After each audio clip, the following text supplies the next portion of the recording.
वैसे तो चुनावों का सीजन चल रहा है और 4 जून को रिजल्ट्स आने के साथ ही ये साफ हो जाएगा 2024 से 2029 तक देश में किसकी सरकार होगी। लेकिन केंद्र की सत्ता पर कौन सी पार्टी काबिज होगी, इससे इतर नई बनने वाली सरकार के लिए एक अच्छी खबर है।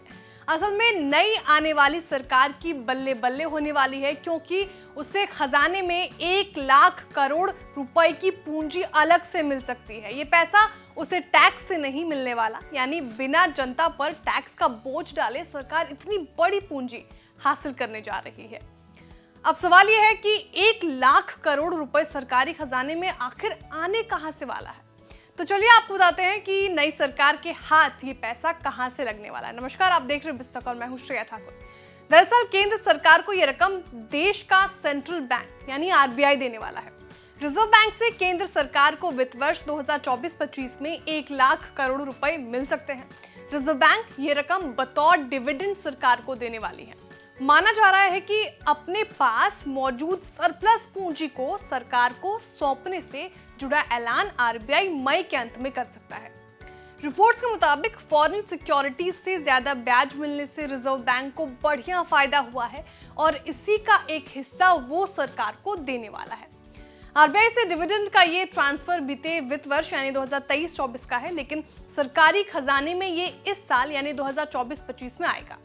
अभी पैसा हाथ आने से केंद्र सरकार को तगड़ा फायदा होने वाला है। 4 जून को चुनावों के नतीजे आने के बाद जो नई सरकार बनेगी उसका पूर्ण बजट जुलाई में आने की उम्मीद है।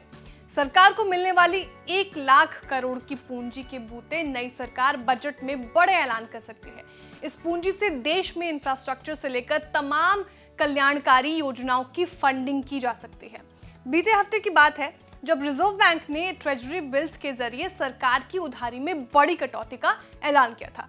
सरकार के इस शॉर्ट टर्म टूल के जरिए जुटाई जाने वाली रकम में आरबीआई ने 60,000 करोड़ रुपए की कटौती कर दी थी। रिपोर्ट्स के मुताबिक 10 मई तक केंद्र सरकार के पास कैश बैलेंस 2,61,000 करोड़ रुपए के करीब था। पिछले साल यानी 2023-24 में रिजर्व बैंक ने केंद्र सरकार को बतौर डिविडेंड 84,416 करोड़ रुपए ट्रांसफर किए थे। केंद्र सरकार ने रिजर्व बैंक और सरकारी बैंकों के डिविडेंड से 1,02,000 करोड़ मिलने का अनुमान रखा था। हालांकि 2023-24 के लिए सरकार के आरबीआई और सरकारी बैंकों से डिविडेंड का रिवाइज्ड एस्टिमेट 1.04 लाख करोड़ था। इस हिसाब से देखें तो 2024-25 के लिए सरकार का इन बैंकों और आरबीआई से अनुमानित डिविडेंड 2.3% कम है। हालांकि मौजूदा साल के लिए सरकार का रिवाइज्ड एस्टिमेट 118% का भारी भरकम उछाल दिखाता है। ये उछाल 48,000 करोड़ रुपए के बजट एस्टिमेट के मुकाबले है।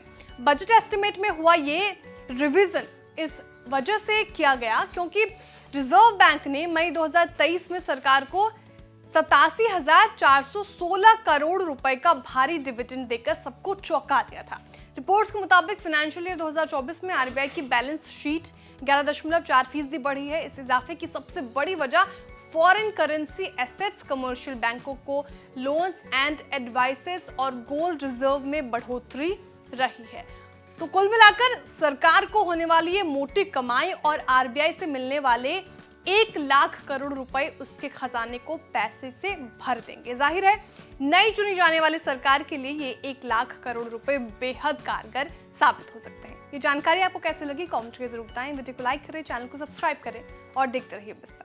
बिस्तक आपके लिए लाया है प्रीमियम मेंबरशिप प्रोग्राम, जहां आपको मिलेंगे कई सारे फायदे, जिनमें मार्केट न्यूज़लेटर, लाइव चैट पर आपके सवालों के सबसे पहले जवाब, मार्केट आउटलुक, वीकेंड पर मार्केट स्कैन, एंकर्स के साथ चैट और भी बहुत कुछ।